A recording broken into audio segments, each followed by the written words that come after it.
Queridos hermanos simpatizantes del Ideal Rosacruz y demás hermanas y hermanos que nos han acompañado y nos acompañan en la tarde de hoy, sean ustedes bienvenidos a esta plataforma Zoom de la Fraternidad Rosacruz Antigua y a esta conferencia del amado Maestro Ascendido Ragosín.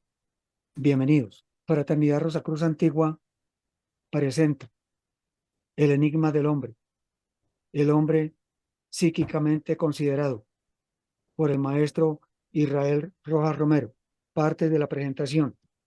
1. Definiciones y apartes afines al contenido de la presentación. 2. El hombre psíquicamente considerado. 1. Definiciones y apartes afines al contenido de la presentación.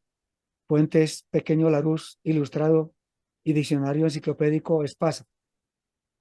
Alma, femenino, de latín anima, soplo, vida. Principio de la vida. Cualidades morales, buenas o malas. Alma noble. Ayepta. Conciencia. Pensamiento íntimo. Los ojos son espejo del alma. Figurado, persona, individuo. No se ve un alma en la plaza. Una ciudad de 100.000 almas. Viveza, energía, lo que da aliento y fuerza a alguna cosa. El amor a la patria es el alma de los estados. Sinónimo: espíritu, ánimo, inteligencia, instinto, entendimiento. Hueco de la pieza de artillería. Parte interior de algunos objetos. El alma de una espada. En los instrumentos de cuerda, palo que se pone entre sus dos tapas para que se mantengan a igual distancia. En arquitectura, madero vertical que sostiene los otros maderos o tablones de los andamios. Figurado y familiar. Alma de caballo, persona sin escrúpulo. Alma de Caín, persona aviesa o cruel. Alma de cántaro, persona falta de discreción. Alma de Dios, persona bondadosa y sencilla. Alma de un negocio, su objeto, su motor principal, con o en el alma, profundamente. Mal alma, persona perversa, caérsele a uno el alma o los pies, desanimarse. Psique, alma humana. Psique y comúnmente psiquis, del griego psique, el alma, la inteligencia. Psico, psic, psicosis, psiquia. Son prefijos o sufijos que significan alma, vida, relativo al alma, etc. Psíquico, relativo al alma. Psiquismo, conjunto de los caracteres y funciones de orden psíquico. Psique o psiquis, doncella de gran belleza. El mito de Psique, amada y raptada por Eros, simboliza el destino del alma caída que, después de muchas pruebas, acaba por unirse para siempre con el amor divino. Maestra Elena Petrovna Blavatsky, del glosario teosófico. Anima mundi, alma del mundo, lo mismo que el alaya de los budistas del norte. Esencia divina que todo lo llena, lo penetra, lo anima e informa, desde el átomo más diminuto de materia hasta el hombre y el Dios. En cierto sentido, es la madre de 7 pieles de las estancias de la doctrina secreta, la esencia de los 7 planos de senciencia, conciencia y diferenciación moral y física. Su aspecto más elevado en la luz astral es el nirvana. Era femenina entre los gnósticos, primitivos y cristianos nazarenos. Bipolar, masculino-femenino entre las demás sectas que la consideraban solamente en sus 4 planos inferiores, de naturaleza ígnea, etérea en el objetivo mundo de forma, luego en éter, y divina y espiritual en sus 3 planos más elevados. Cuando se dice que cada alma humana nacía desprendiéndose del anima mundi, significa esotéricamente que nuestro yo superior es de una esencia idéntica al alma del mundo, que es una radiación de lo absoluto universal, siempre desconocido. Atman, del sánscrito, el espíritu universal, la mónada divina, el séptimo principio, así llamado en la constitución septenaria del hombre, el alma suprema, el espíritu, el yo superior o verdadero yo. Atman significa también naturaleza, carácter, esencia, vida, aliento, corazón, alma, mente, inteligencia, pensamiento, hombre, el yo inferior, el cuerpo, ser, existencia, etcétera. Como adjetivo significa propio, suyo, de uno mismo, etcétera. Atma, suprema perfección del alma. Psíquico, perteneciente o relativo al alma. Aplícase igualmente esta palabra a la persona dotada de la facultad de percibir formas astrales o etéreas, al clarividente o clarioyente. De P. Holt.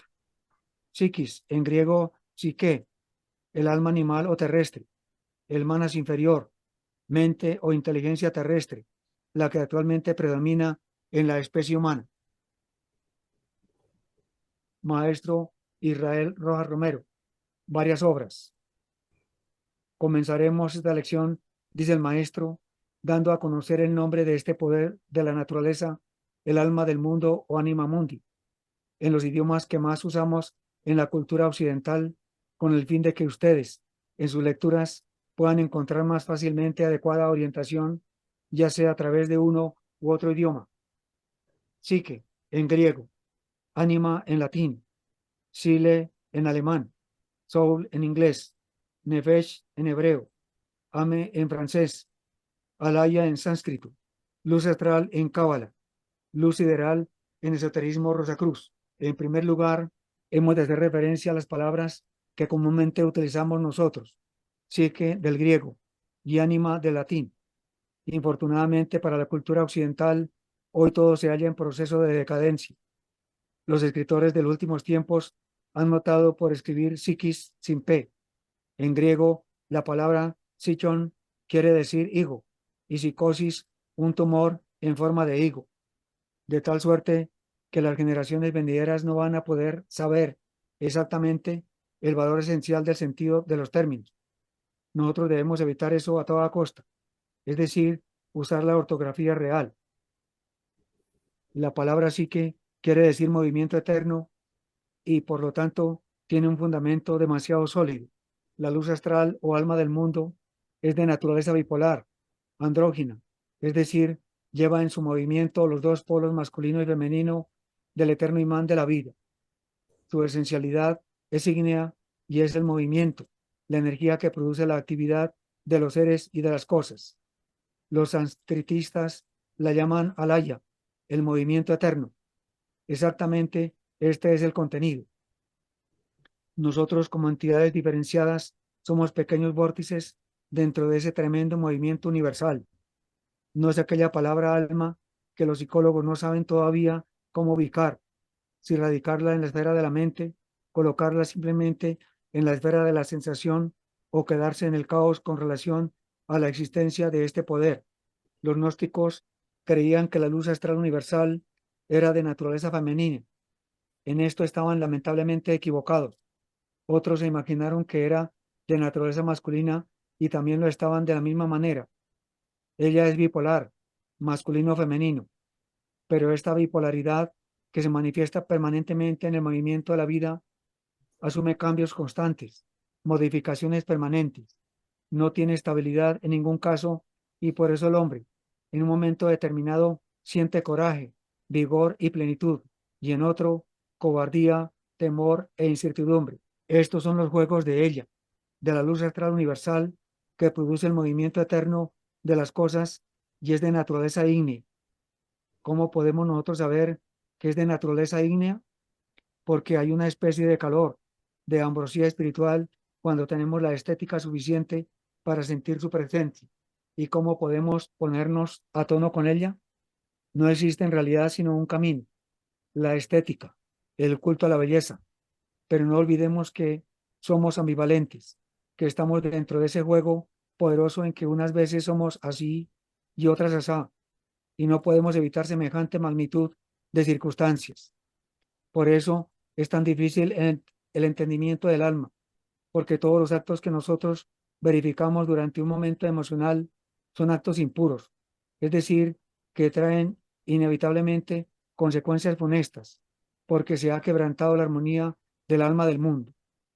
Cuán grande es lograr tal superación, pero cuán difícil.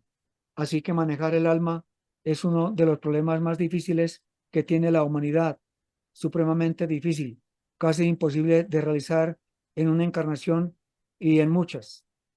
Hay algunos que llegan a una especie de frío, de indiferencia. Estos no son importantes, son inconscientes. Este no es el ideal. El ideal es realizar aquella sensible armonía que nos pone en conexión con la luz astral universal sin quebrantamiento del movimiento de esa eterna y divina luz. La situación del hombre para dirigir el alma del mundo se consigue a través de la estética y la devoción natural de la vida. Entonces hay determinadas frases, pero de orden interno, esotérico, oculto. Yo soy vosotros y vosotros no yo en el espíritu de caridad que es Dios, es decir, en el amor universal. ¿Y qué es caridad? Caridad es amor. Inmediatamente aparece en nosotros la armonía, el esplendor, la divinidad de la luz astral universal. Si yo miro con inferior como inferior a un amigo, he quebrantado la armonía del alma del mundo. Si lo miro con superior como superior, me he quebrantado para tratarlo. Pero si él es yo y yo soy él, es la infinita luz de Logos que opera en él y en mí, y somos esencialmente iguales. Evidentemente, la divinidad se manifiesta en el hombre y por el hombre. Nosotros no tenemos más de divino que lo que hemos deducido de nuestra interna naturaleza, y esto es sacar energía de la luz astral universal, es decir, emanar de allí, derivar de allí energías, corriente y poder. Ese es el trabajo en tiempo y espacio. Llegar a esta sensibilidad estética es la perfección ideal de los artistas, de los grandes genios, de los grandes creadores, de los grandes seres. Llegar a esa situación en que solamente la sensibilidad y la conciencia operan maravillosamente. Realmente el esfuerzo y la atención que dediquemos al estudio de las potencias del alma es indudablemente el tiempo mejor empleado de toda nuestra vida. Por eso, hermanas y hermanos, hay que aprender a comulgar con el alma del mundo. Debemos colocar siempre la imagen de la verdad en la conciencia. En la conciencia, solamente la imagen de la verdad debe alimentar nuestros pasos por el mundo. Debemos perseguir la verdad a toda costa. Esta es la polaridad masculina de la seidad dentro de la humana naturaleza. Luego debemos colocar la imagen de la belleza dentro de nuestra sensibilidad estética para conquistar el aspecto femenino de la seidad. Y entonces la voluntad omnipotente de los iniciados y los magos empezará a encarnar siempre en la naturaleza de aquellos que se traguen, para utilizar una palabra ordinaria, la imagen de la verdad en la conciencia y la imagen de la sensibilidad en nuestro aparato sensorio, en el fondo mismo de nuestro corazón. Amemos la vida, imagen de la belleza en nuestro corazón, llamemos la divina imagen de la verdad en el centro de la conciencia y tendremos el doble sendero para abrir el triple de la unidad armoniosa de todas las cosas y así podremos científicamente comulgar con el alma del mundo. 2. El hombre psíquicamente considerado.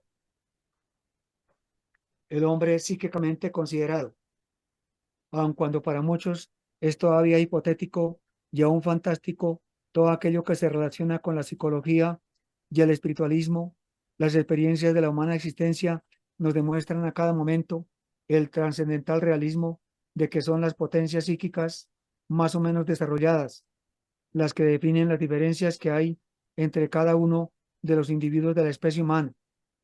Esas diferencias radican en el mayor o menor desenvolvimiento, no tanto de lo físico como de lo etérico, de lo psíquico. Si hay en cada ser humano un hombre físico perfectamente visible para el sentido común de la visión, hay en cambio otro hombre etérico y por lo tanto invisible que es mucho más real que su contraparte densa. Ese otro hombre, si bien es verdad que no se puede ver, sino después de haberse tomado el trabajo de desarrollar la clarividencia, en cambio sí se puede sentir. Cada vez que nos acercamos a alguien, experimentamos una sensación, ya agradable o desagradable según el caso. Esto es debido a la atmósfera psíquica de la persona con la cual estamos en relación.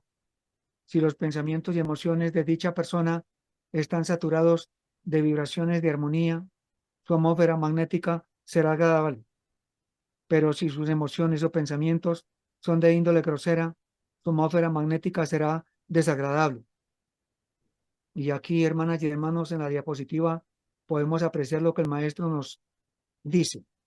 Cuando las dos polaridades son armoniosas, viene el afecto, la amistad, la hermandad, el amor. Pero si son desarmoniosas, disonantes en su sentir, en su pensar, en su hablar, pues viene el rechazo.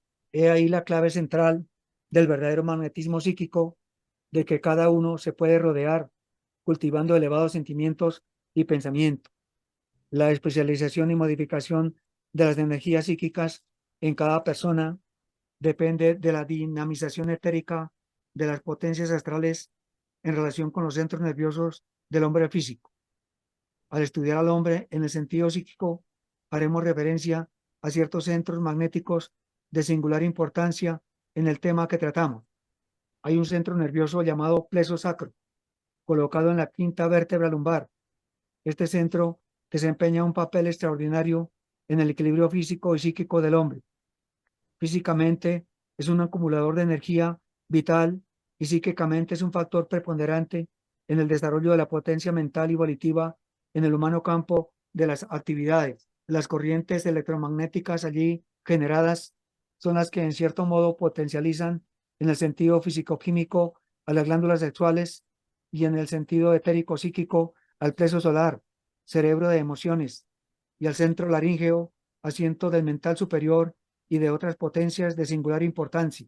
El plexo solar es el asiento de las energías vitales y etéricas que trabajan en el estado normal del hombre, en la asimilación y eliminación de los éteres que el vaso especializa, para dar virtud y potencia a la sangre y al sistema nervioso gran simpático.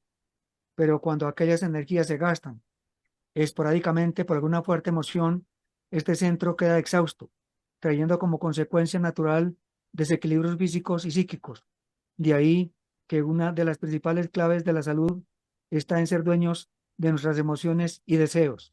Psíquicamente, el plexo solar es el recipiente de energías que dan poder a la mente concreta, íntimamente ligada a la personalidad. Un hombre que tenga desarrollado dicho centro será autoritario, positivo y dominante en todo sentido, llegando en muchos casos a la crueldad misma, como sucedió precisamente en el caso de Napoleón. Este centro debe ser reforzado vitalmente en beneficio de la salud física, pero gobernado cuando se agita en los momentos de suprema emoción ocasionada por los múltiples factores que animan la existencia del hombre. El plexo solar es llamado tal por ser realmente una antena y al mismo tiempo un acumulador de las energías cósmicas y vitales que afectan al sistema gran simpático. El plexo solar está en relación directa con el cerebro, ya que las energías allí depositadas y activas durante la vigilia, mientras se está despierto, se trasladan al cerebro durante el sueño y al despertar de nuevo regresan al plexo solar, para que desde allí pueda el ego utilizar el físico instrumento en las actividades cotidianas. Al decir que se trasladan dichas energías de un centro a otro, no lo afirmamos en el sentido absoluto, sino en el relativo de preponderancia, conservándose siempre una estrecha relación entre el plexo solar y el cerebro, siendo esta la razón por la cual una fuerte emoción no solamente debilita el plexo solar, sino que también entorpece en gran manera las funciones cerebrales y mentales. El vaso, en el sentido psíquico, desempeña un papel de importancia singular en la estrecha relación que existe entre la mente concreta y la subjetiva o subconsciente. Las emociones que por el plexo solar afectan la psiquis individual pasan a la mente subjetiva por la especialización que de aquellas emociones hace el vaso, teniendo como mediador al éter o energía sideral que él recibe. Esta es la razón por la cual muchas de las impresiones diarias son llevadas al subconsciente por este medio y surgen de nuevo durante el sueño como impresiones no definidas, por relacionarse ellas con las actividades que el ego realiza mientras el cuerpo vital sostiene con su oscilación rítmica las actividades fisicoquímicas del cuerpo denso. Es por lo tanto el vaso, etéricamente considerado el puente de unión entre lo físico y lo psíquico, y uno de los medios para lograr la consciente relación entre la mente objetiva y la subjetiva o subconsciente. Es purificando por medio del gobierno de sí mismo las emociones intempestivas, logrando de esta manera que nuestra capacidad conscientiva vaya penetrando gradualmente en las internas capas del subconsciente. El corazón es indudablemente el centro de mayor importancia en la vida psíquica y espiritual del hombre. Allí radica verdaderamente el hombre divino. En el ápice inferior izquierdo del corazón se halla localizado el átomo permanente o verdadero ego peregrinante.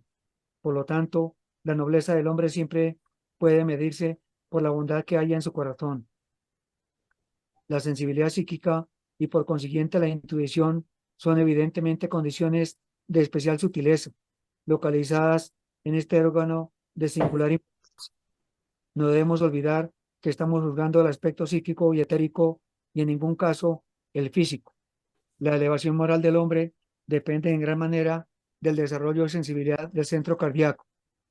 Al estudiar en la tercera parte de esta obra el enigma del hombre, el factor religión, se demuestra la forma como de una manera subjetiva se ha venido desarrollando el sentimiento de la raza, a través de esas modalidades místicas que han sido la fuerza o resorte moral de todos los pueblos más o menos civilizados.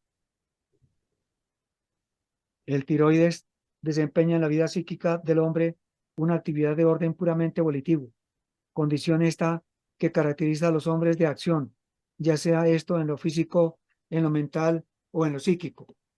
Etéricamente radica el mental superior en las organizadas vibraciones de esta glándula.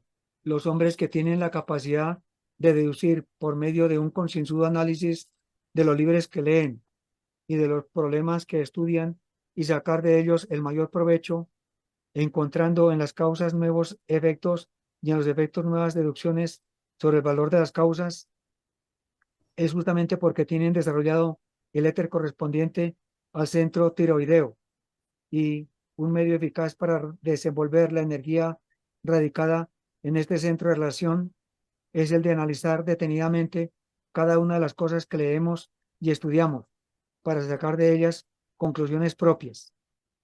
El dominio de la emoción que radica en la excesiva agitación del plexo solar en su sentido etérico se ejerce científicamente por la acción positiva del desarrollado centro tiroideo. El centro pituitario tiene en la vida psíquica del hombre múltiples actividades y en este libro que va al público en general no podemos dar de las actuaciones de cada uno de estos centros más que aquello que se relaciona con las actividades emocionales, mentales y psíquicas, quedando de hecho reservado el estudio del hombre en lo astral y espiritual para aquellos que deseen adelantarse en la parte puramente esotérica de la evolución y a los cuales podemos decir, a quien golpea se le abre y quien busca halla. El centro pituitario, en relación directa con el mental superior radicado en la tiroides, trae por la influencia que ejerce sobre el corazón a través del nervio neumogástrico los reflejos vivos de la intuición. Nos explicaremos, dice el maestro. Toda impresión que afecta a nuestra psiquis penetra por este augusto centro y de allí se distribuye a todos los entes de relación por medio de las vías electromagnéticas que trabajan en su paralelismo funcional a través de los sistemas cerebroespinal y gran simpático respectivamente. Cuando una impresión penetra en el mental superior, se abre campo hacia los centros etéricos de relación por los 72.000 canales que para este efecto funcionan en el intrincado mecanismo del microcosmos hombre. Y si por medio del ejercitamiento esotérico el espiritualista ha aprendido a gobernar aquellos movimientos, puede a voluntad hacer que la impresión que penetró por la mente descienda solamente hasta el corazón y de allí retrograde hacia el augusto centro pituitario, obteniendo así el desarrollo gradual y progresivo del sexto sentido, o sea, la intuición. El centro de la epífisis o pineal es evidentemente el gobernador de todo el sistema. Allí radica la acción volitiva consciente que le permite al hombre no solamente dominar su naturaleza en todo sentido, sino también en un radio prácticamente limitado, ejercer influencias sobre las circunstancias del ambiente, estando las limitaciones únicamente en relación directa con el grado de desarrollo.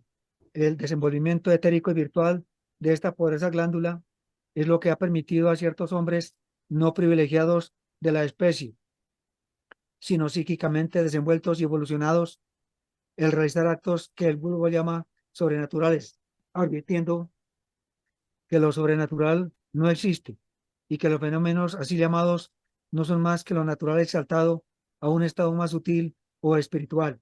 Entre estos hechos extraordinarios están incluidos todos aquellos a que nos hace referencia la historia, como el de taumaturgos que podían realizar curaciones instantáneas por el solo querer de su espiritualizada voluntad.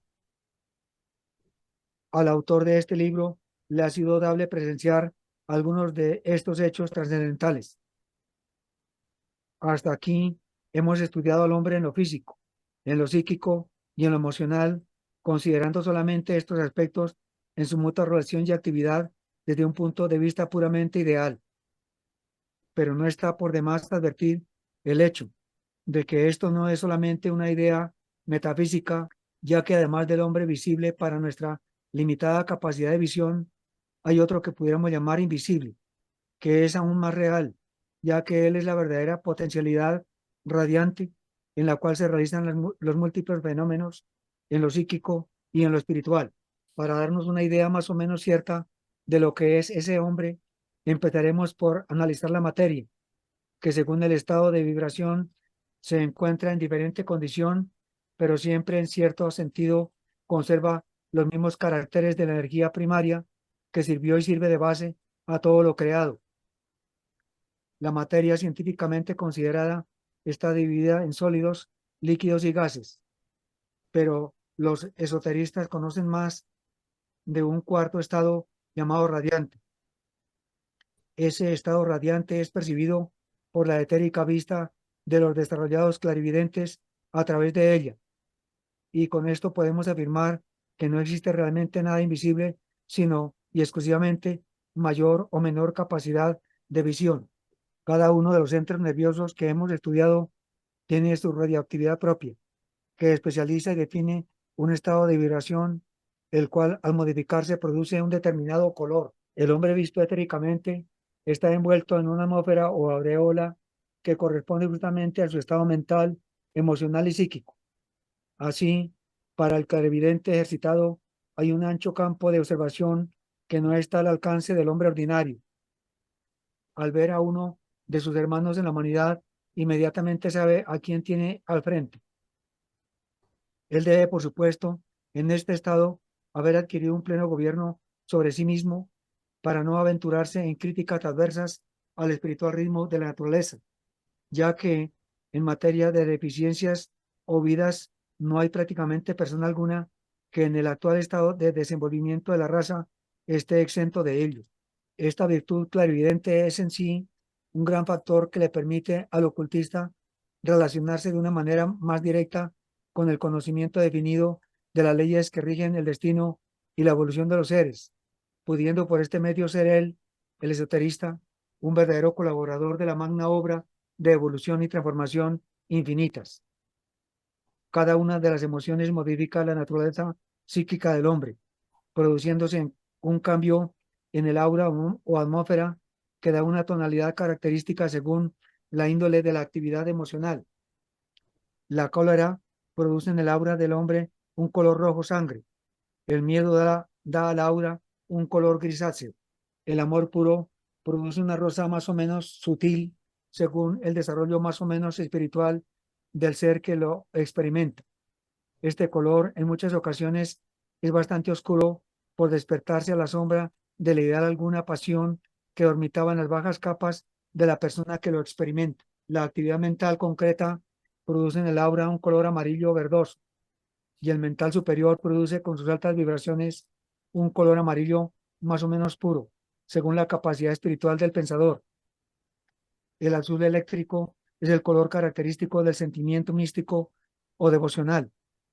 En esta gama de colores hay múltiples divisiones y subdivisiones, según la índole de las emociones y de los psíquicos estados que caracterizan al hombre según su espiritualidad. Terminado nuestro estudio en lo que se refiere a la acción etérico-psíquica de los centros magnéticos de relación, diremos algo sobre el aspecto psíquico y espiritual del hombre. Cuando por medio de una autoeducación esotérica científica, el hombre ha obtenido suficiente control sobre los cuerpos vital, emocional y mental, puede ya progresivamente ir penetrando en los umbrales de lo trascendental, o sea, en la parte puramente espiritual de su naturaleza psíquica. En este estado, el hombre empieza a darse cuenta por personal experiencia de que todo lo que vemos y palpamos en el mundo sensible de las formas no es más que una cristalización de energías o principios que se hallan en los más elevados planos de la naturaleza, que su yo conciencia no es más que un vórtice o punto focal de la conciencia universal o cósmica, y que los vehículos que le permiten relacionarse con las eventuales circunstancias de la refleja vida física son también trasuntos de vibraciones que de los más sutiles estados se han cristalizado para servir de mediador en la evolución, o mejor dijéramos, descentralización de la conciencia en un punto focal de actividad.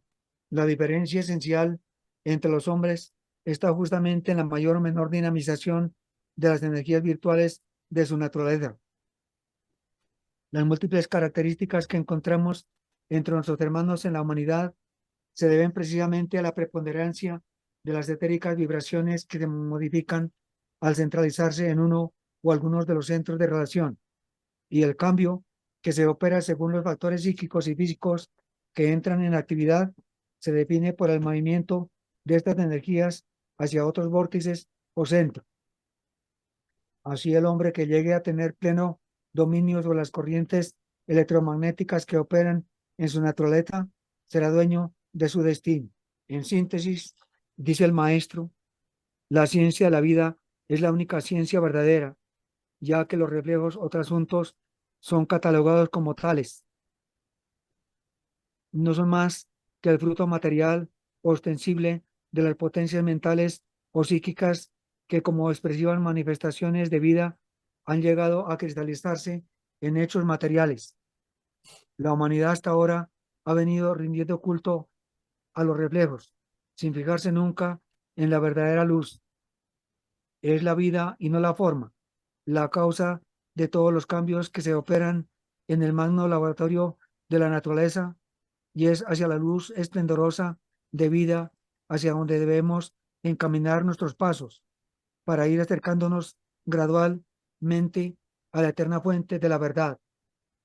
Nos queda, queridas hermanas y hermanos, desear para todos ustedes y para toda la humanidad que la luz, la verdad, la belleza y el bien se realicen consciente y sensoconscientemente en la naturaleza humana, ahora y por siempre. Gracias.